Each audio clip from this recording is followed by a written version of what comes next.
तब औरतों का रोल इतना होता था कि वो घर में काम करे, हाउस होल्ड संभाले, बच्चे पैदा करे और उनका रोल बिल्कुल भी मामलात में, लेन देन के मामलात में, लोन के मामलात में, डेब्टिंग, क्रेडिटिंग, इसके मामलात में उनको बिल्कुल भी इन्वॉल्व नहीं किया जाता था। जैसे कि वर्जिनिटी का मसला, एक औरत वर्जिन है या नहीं है ये एक औरत बताएगी। दूसरी बात, प्रेगनेंसी का मसला, एक औरत किससे प्रेग्नेंट हुई है वो ये औरत जानती है और ये वो औरत बताएगी। इस्लाम ने औरत का जो रोल बताया है वो बाहर जाके कमाने का नहीं है, वो घर पे रह के घर को संभालने का है, सबसे बड़ी जिम्मेदारी। यहाँ पे हजरत आयशा रज़ी अल्लाह अन्हा वो रावी है जिन्होंने 2210 हदीसें डायरेक्टली प्रॉफेट सल्लल्लाहु अलैहि वसल्लम से नैरेट की है। और यहाँ पे हजरत आयशा से किसी ने भी ऐसा नहीं कहा कि आप डायरेक्ट रावी है लेकिन हम आपकी गवाही कैसे कबूल करें, आपके साथ एक और औरत होनी चाहिए। यहाँ तक कि जब अरब के कारवान सफर के लिए जाते थे बिजनेस पर्पस के लिए, तो वहाँ के जो मर्चेंट्स होते थे वो अपनी वाइफ्स को भी साथ में नहीं लेके जाते थे, वो मोस्टली वहाँ पे सारे के सारे मर्द ही रहते थे। क्योंकि इस पे काफी सारे लोग जरूर कमेंट करेंगे कि क्या औरत का यही काम है कि वो बच्चे पैदा करे, घर में रहे, घर संभाले, क्या वो बाहर जाके जॉब नहीं कर सकती, बाहर जाके बिजनेस नहीं कर सकती? अस्सलाम वालेकुम खातिन हज़रात। काफी सारे नॉन मुस्लिम्स, इवन मुस्लिम्स की तरफ से भी ये सवाल पूछा जाता है कि जब हम कुरान पढ़ते हैं तो उसमें एक ऐसी आयत आती है जिसको पढ़ने के बाद पता चलता है कि एक मर्द की गवाही दो औरतों के बराबर है, और कुरान में एक ऐसी आयत भी है, तो क्या यहाँ पे जो औरतों की गवाही है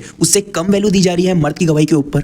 तो इसका क्या माजरा है और ये क्या मसला है, इसे ही मैं आज एक्सप्लेन करने वाला हूँ, तो पूरी वीडियो लाजमी देखना है। तो याद रखिए कि इस्लाम में एक मर्द की गवाही दो औरतों के बराबर ये हमेशा हर मैटर में नहीं है, ये सिर्फ और सिर्फ फाइनेंशियल मैटर में है। जैसे कि कुरान में सूरह बकरा की आयत नंबर 282 में आता है, तो अपने में से दो आदमी गवाह बना लो, और अगर दो आदमी ना मिल सके तो एक आदमी और दो औरतें, ताकि अगर एक औरत भूल जाए या गलती कर दे तो दूसरी उसे याद दिला दे। यहाँ पे सूरह बकरा की आयत नंबर 282 में फाइनेंशियल मैटर की बात हो रही है कि अगर आप कोई लोन ले रहे हो या कर्ज ले रहे हो या कर्ज दे रहे हो और उसके ऊपर आपको गवाह बनाना है तो दो मर्दों को बनाओ, लेकिन अगर दो मर्द ना मिल सके तो आपको एक मर्द और दो औरतों को गवाह बनाना पड़ेगा। अब सबसे पहले तो मैं कुछ दलाइल पेश कर देता हूं ताकि आपको पता चल जाए कि इस्लाम में एक औरत की गवाही को भी कबूल किया जाता है एक्सेप्ट फाइनेंशियल मैटर्स। तो सबसे पहले तो कुरान से मैं दलील देता हूं सूरह नूर की आयत नंबर 4 से कि अगर कोई पाक दामन औरत पे बदकारी का इल्जाम लगाए और 4 गवाह पेश ना कर सके तो उसे 80 कोड़े मारे जाए। अब इस आयत में 4 गवाहों को पेश करने की बात की जा रही है, जिनमें से मर्द भी हो सकते हैं,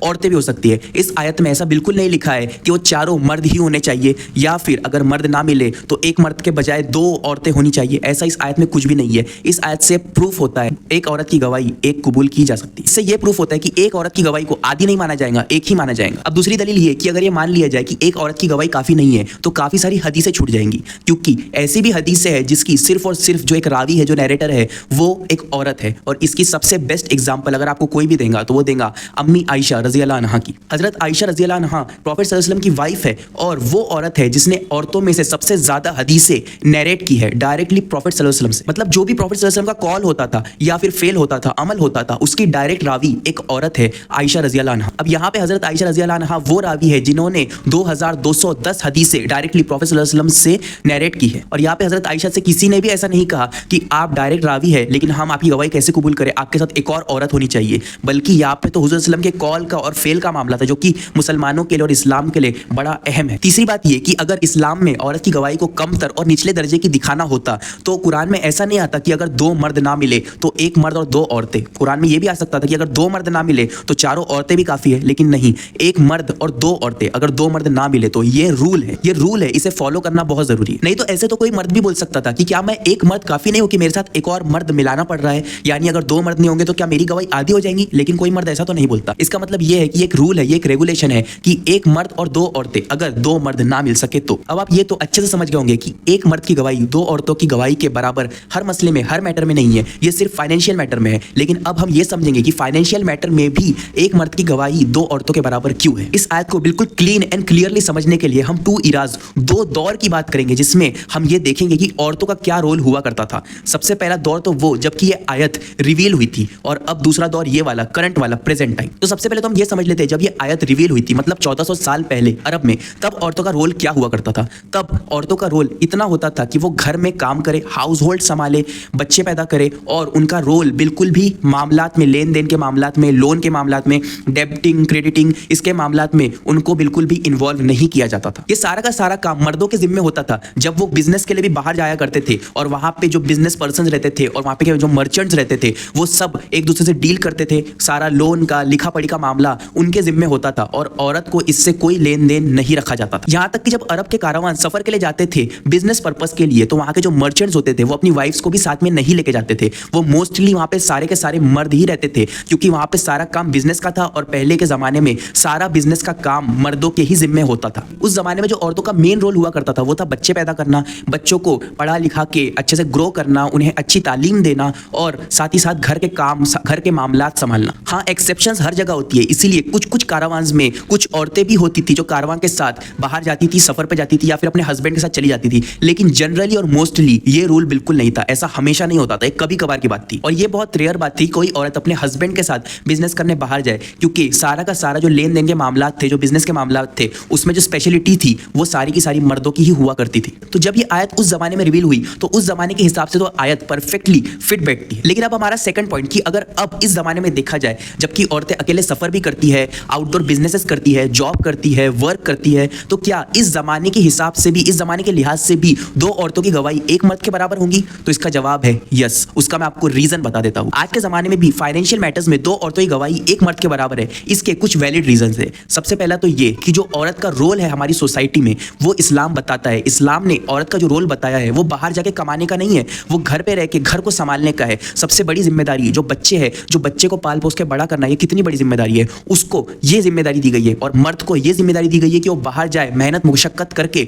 वो कमा के लाए और अपनी बीवी को अच्छा घर और कपड़े और खाना ये सब प्रोवाइड करे। क्योंकि जब एक औरत की शादी नहीं हुई होती है तो उसका सारा का सारा खर्चा बाप के जिम्मे होता है, वो बाप उसका सारा का सारा खर्चा उठाता है। जब उस लड़की की शादी हो जाती है तो उसका सारा खर्चा शोहर के जिम्मे होता है, उसके हस्बैंड के जिम्मे, वो सब कुछ उसे प्रोवाइड करता है। खाना, कपड़ा, मकान, ये सब हस्बैंड उसे प्रोवाइड करता है। और जब हस्बैंड का भी इंतकाल हो जाए तो जो उसके बेटे होते हैं वो अपनी माँ के लिए ये सब कुछ करते हैं, वो सब उसे प्रोवाइड करते हैं। तो एक औरत को कमाने की पूरी जिंदगी भर कोई भी जरूरत पड़ती ही नहीं, वो आराम से घर में रह के उसे सारा का सारा फाइनेंस, उसको सारा का सारा खर्चा मिल सकता है, जिसकी वजह से वो अच्छे घर में रह भी सकती है, अच्छे से अच्छा खा भी सकती है और अच्छे से अच्छा पहन भी सकती है। ये सारा कुछ है मर्द के जिम्मे। इस्लाम ने सब कुछ जो रिस्पॉन्सिबिलिटी दी है वो एक आदमी को दी है। इसलिए जब सारी की सारी फाइनेंशियल रिस्पॉन्सिबिलिटीज इस्लाम ने मर्द के जिम्मे लगाई है, तो जब जो भी बाहर से माल का लेन देन होगा तो उसमें घर बैठी औरत का क्या काम होगा? इसीलिए दो मर्द को गवाह बनाने की बात की गई है। लेकिन अगर दो मर्द ना मिल सके तो कोई अपने अपने जो रिलायबल वुमन है उन्हें बुला ले और एक मर्द और दो औरतें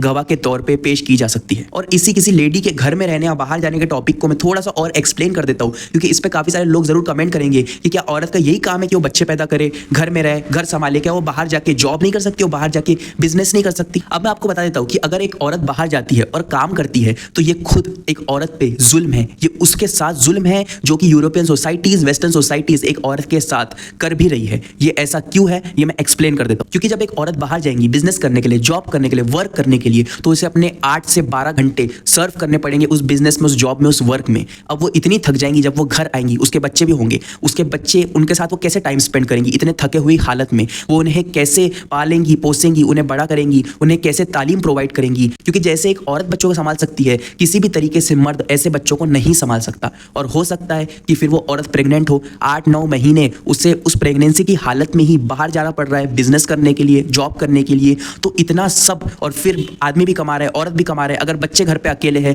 तो वो क्या कर रहे हैं, उनकी तालीम का क्या होगा? तो ये सब क्या एक औरत पे जुल्म नहीं कि उसके ऊपर बच्चों की भी जिम्मेदारी दी जा रही है और उसके ऊपर बाहर जाके कमाने की भी जिम्मेदारी दी जा रही है? ये जो है ये जुल्म है जो कि वेस्टर्न सोसाइटीज औरतों के साथ कर रही है। लेकिन इस्लाम ने औरतों पे जुल्म नहीं रखा है। इस्लाम ने 2 रोल्स दिए हैं, एक मर्द का रोल और एक औरत का रोल। मर्द है बाहर जाएगा, कमाएगा, प्रोवाइड करेगा अपनी बीवी को, अपने बच्चों को, और औरत जो घर के जो मामलात है उनको संभालेंगी, बच्चों को पाल पोस के बड़ा करना, उनको तालीम देना। ये इतनी बड़ी जिम्मेदारी है खुद कि जिसके वजह से काफी सारे बच्चे खुद एजुकेटेड डॉक्टर बन सकते हैं, इंजीनियर बन सकते हैं, अच्छे अखलाक सीख सकते हैं। माँ जो भी सिखाती है उसकी वजह से बच्चों के अंदर एटिकेट्स, मैनर्स, एक कॉन्फिडेंस और डिसिप्लिन पैदा होता है। तो असल में तो औरतों पे जुल्म ये है कि वो घर को भी संभाले और बाहर जाके बाहर अपनी जॉब भी करे, बिजनेस भी करे। ये असल में औरतों पे जुल्म है। इसलिए जो इस्लाम ने रोल दिया है वो आदमी को बाहर जाके कमाने का दिया है, और जब वो बाहर जाएगा, कमाएगा, फाइनेंशियल मैटर्स होंगे तो उसके ऊपर जो गवाह बनेंगे वो 1 आदमी, 2 आदमी बनेंगे, और अगर 2 आदमी ना हो तो 1 आदमी और 2 औरतें बनेंगी। अब लास्ट बात बोल के मैं खत्म कर रहा हूँ। कुछ बातें और कुछ मसले ऐसे होते हैं जहां पे सिर्फ और सिर्फ औरत की गवाही ही को एक्सेप्ट किया जाता है, मर्द की गवाही को रिजेक्ट कर दिया जाता है। जैसे कि वर्जिनिटी का मसला, एक औरत वर्जिन है या नहीं है ये एक औरत बताएंगी। दूसरी बात, प्रेगनेंसी का मसला, एक औरत किससे प्रेग्नेंट हुई है वो ये औरत जानती है और ये वो औरत बताएंगी। तीसरी बात, डिलीवरी का मसला, कि जब एक औरत बच्चा जनती है तो वो इस बात पे गवाह है, उसकी गवाही को कबूल किया जाएगा। और साथ ही साथ एक जो उसकी दाई होती है वो भी औरत होती है। आजकल तो कुछ मेल डॉक्टर्स भी होते हैं जो कि गलत है, लेकिन वो जरूरत पड़ने पे, बहुत ही मजबूरी के वक्त। लेकिन असल में जो औरतें होती है, जो दाई होती है, वो जो डिलीवरी का सारा काम करती है, तो वो भी तो एक औरत है। तो उसकी गवाही को भी कबूल किया जाता है कि हाँ भाई मैंने इसकी डिलीवरी कराई थी। तो ये औरत की गवाही को लिया जाएगा, जहां पे मर्द की गवाही को एक्सेप्ट किया ही नहीं जाता कि भाई तू वहां पे क्या कर रहा था। यहाँ पे मर्द की गवाही को एक्सेप्ट नहीं किया जाएगा, यहाँ पे पे सिर्फ और सिर्फ औरत की गवाही को एक्सेप्ट किया जाता है। तो मैं ये उम्मीद करता हूँ कि औरत की गवाही को लेके जो ये मामला पेश आता है और जो डाउट्स आते हैं मन में, औरतों के भी, मर्दों के भी, नॉन मुस्लिम्स के भी, मुस्लिम्स के भी, तो इंशाल्लाह इस वीडियो को देखने के बाद, जानने के बाद आपको ऐसा कोई भी डाउट मन में बिल्कुल नहीं रहेगा। वीडियो कैसी लगी ये जरूर कमेंट में बताइए। आपका कोई सवाल है तो कमेंट में जरूर पूछिए और वीडियो को लाइक जरूर करिएगा। अस्सलाम वालेकुम।